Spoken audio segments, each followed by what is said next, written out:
Eh bien, bonjour à tous les amis, j'espère que vous portez bien. Moi, comme à mon habitude, tout roule. Aujourd'hui, je vais vous parler du meilleur épisode pour moi de Black Mirror saison 7. Donc, c'est pour moi l'épisode 3 qui s'appelle Hôtel Rêverie, qui est une masterclass.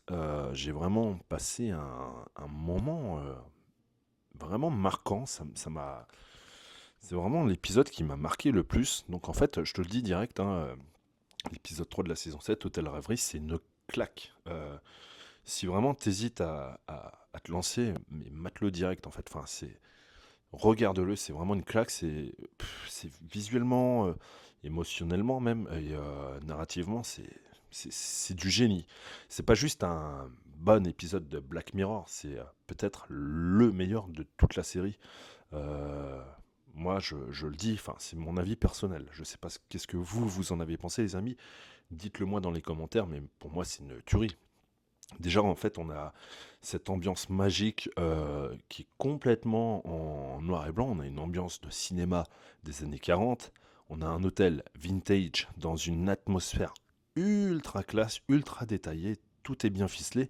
Et en fait, tu as presque l'impression de regarder un vieux film romantique, en fait. Mais faut pas oublier que tu es bien dans Black Mirror et ça marche. Et ça marche, les amis. C'est pas juste stylé pour être stylé, en fait. Ça sert l'histoire et ça te plonge complètement dans une bulle hors de temps. Et moi, j'ai trouvé ça mais fantastique. On y suit en fait Brandy qui est interprété par Issa Rae, qui joue le docteur Palmer.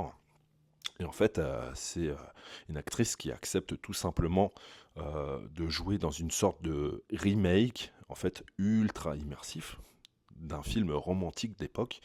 Et en fait, grâce à une technologie de dingue, elle entre littéralement en fait dans le film. Elle rentre dans le film. Voilà, tout simplement. Et ça fait penser un petit peu à Assassin's Creed, un peu le même délire, tu sais, quand il est dans la machine et après il voyage dans le temps. Sauf que là, en fait, c'est complètement différent parce qu'en fait, elle tombe amoureuse d'un autre personnage qui s'appelle Clara, qui est joué par Emma Corrin, qu'on y voit dans Deadpool 3, je crois.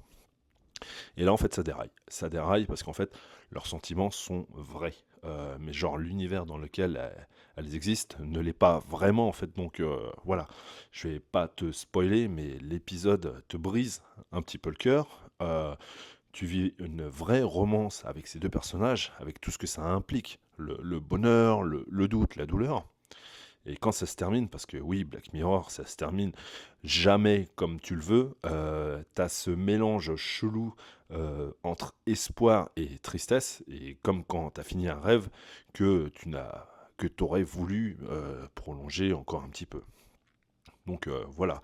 Et ce qui est fort en fait dans cet épisode, c'est que l'épisode te parle à toi en fait là. Maintenant, il pose plein de questions hyper actuelles en fait sur la société dans laquelle on vit aujourd'hui. Est-ce que c'est grave d'aimer quelqu'un qui n'existe que dans un monde numérique? Est-ce que nos souvenirs, nos émotions peuvent survivre à la mort à la fin d'une relation? Et si l'amour pouvait t'aider à retrouver ce que tu as perdu, tu dirais non? Voilà.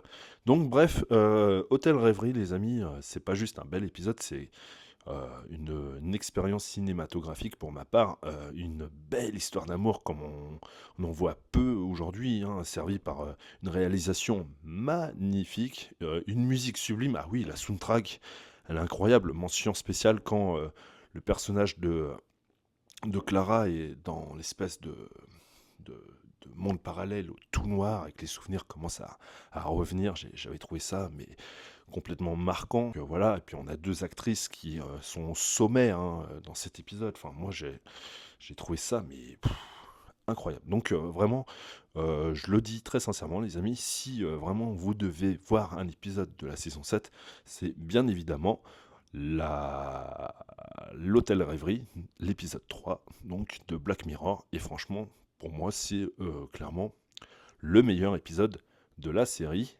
Donc les amis, dites-moi ce que vous en avez pensé de cet épisode.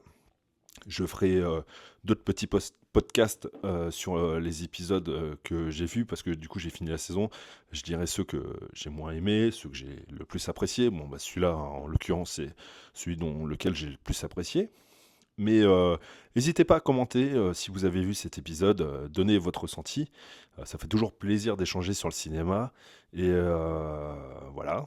Au nouveau, je vous souhaite la bienvenue sur la chaîne du Chat Brestois, hein, donc podcast, steelbook, unboxing, réaction trailer. Ça fait un petit moment que j'en avais pas fait. J'attends la future bande-annonce de Eddington Master. Pour l'instant, on a juste eu un teaser, donc c'est pour ça que j'ai pas réagi dessus. Mais c'est un film que j'attends énormément. Donc voilà les amis, comme je le disais pour les nouveaux, vous êtes les bienvenus sur cette chaîne. N'hésitez pas à lâcher un petit pouce, ça fait toujours plaisir, et partager la vidéo également. En tout cas, moi, je vous dis à la prochaine. Portez-vous bien les amis, et vive le cinéma. Salut!